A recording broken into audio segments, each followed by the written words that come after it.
What is up, YouTube, and welcome to this The Walking Dead World Beyond, not only Season 2 finale video, but the whole damn show finale breakdown and post-credit discussion, because that post-credit scene is earth-shattering. Even if you haven't seen the show, you're just clicking on this to see how the whole show ends, you might want to skip to the end for the post-credit discussion.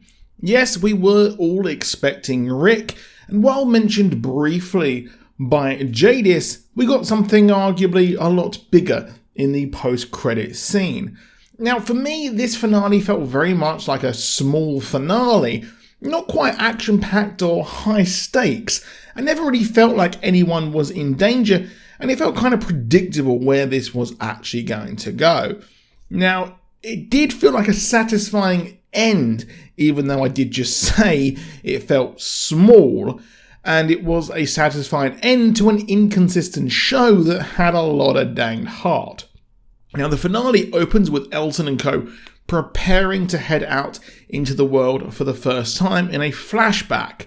They're naive and protected by society, and walls around them are protecting them and even saying that they should avoid walkers, but they cut to the present where they are wiping out walkers like it's Dead Rising and heading out to meet Huck to stop the gas being sent to Portland. They are on the way to take out the gas with Huck so Portland can be saved. Of course, the CRM wanted to take out Portland. They took out the campus colony. They took out Ohio as part of their alliance because they predicted that resources would run sparse.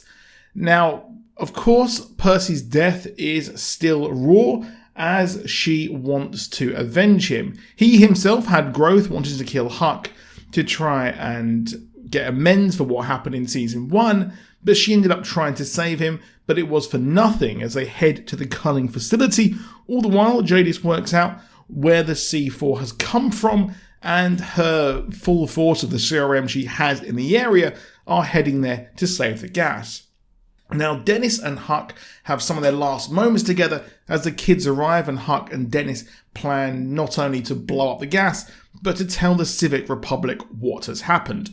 Of course, we know this is a pipe dream for them, as Silas, who has finally found some semblance of connection and purpose, wishes to stay with them, and Dennis needs to find a weapons cache, but it's far too late.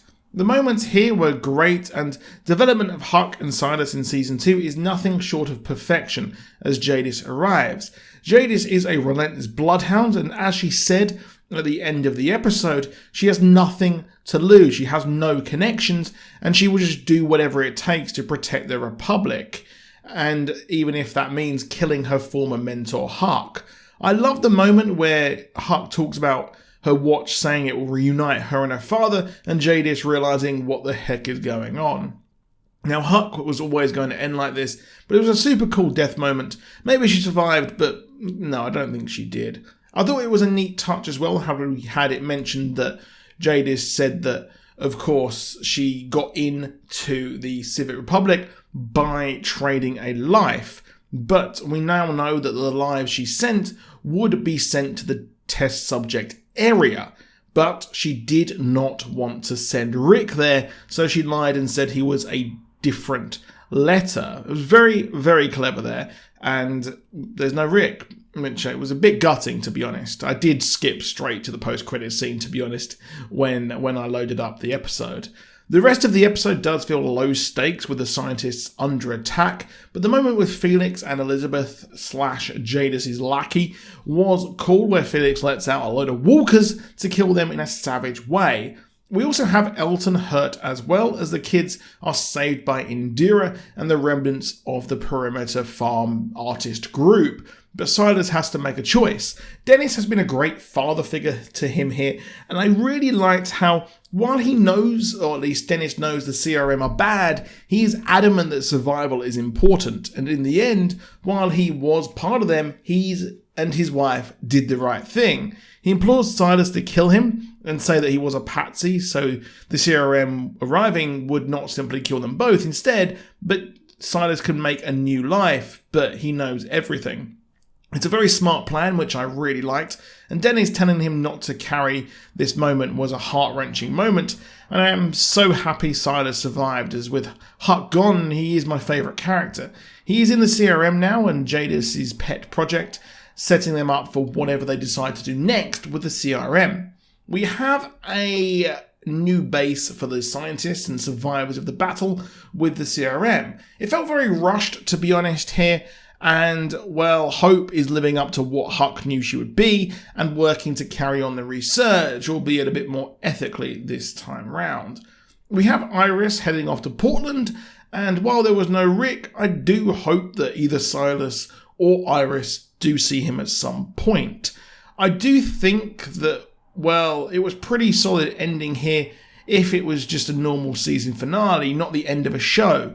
We now know that the Civic Republic is in Pennsylvania, or more specifically Philadelphia, based on that scene where our girl Jadis and Silas come together. As some have said on Reddit, it looks like that area.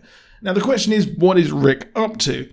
Now, what is going on? Because we know that he would have been culled there in the test subjects, so that is the biggest mystery, and 2 seasons on, we have no idea what's going on with him.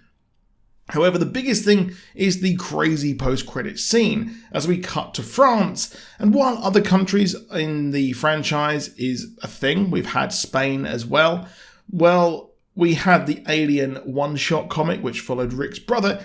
Here we have Dr. Jenner return, you may remember from season 1 in the CDC. He is trading messages with a French scientist, and he and the CDC are having trouble as they cannot get fresh samples, something which has been a theme of this season and the reason the CRM have been sending people to the zombie gulag. However, the conversation with here is huge. In some graffiti it says that the dead was born here, that is in French. They talk in French as they discuss different teams of scientists as a man has been hunting her and the teams while Dr. Jenner's thing plays. It turns out that the team who he's looking for were in Ohio during the outbreak. This means that they were in America and the whole kind of outbreak was created by these scientists, and this is how it got to America. Earth-shattering stuff changes the story forever, as we always wondered how the rest of the world was coping, but here they have expanded it heavily. France was mentioned by Dr. Jenner in his episode TS19 way back in season 1, and he mentioned how the French were close to curing it, but they've either committed suicide or gone home to be with their families. Of course, they created the whole damn thing. That's probably why they took their lives. In his message, he says how the French were they had an idea to short-circuit the brain or even bring someone's mind back using a circuit plaque. I think that's what he said. I could be wrong. However, she's killed by the hunter, who is no doubt trying to get revenge for these people who have ruined the world.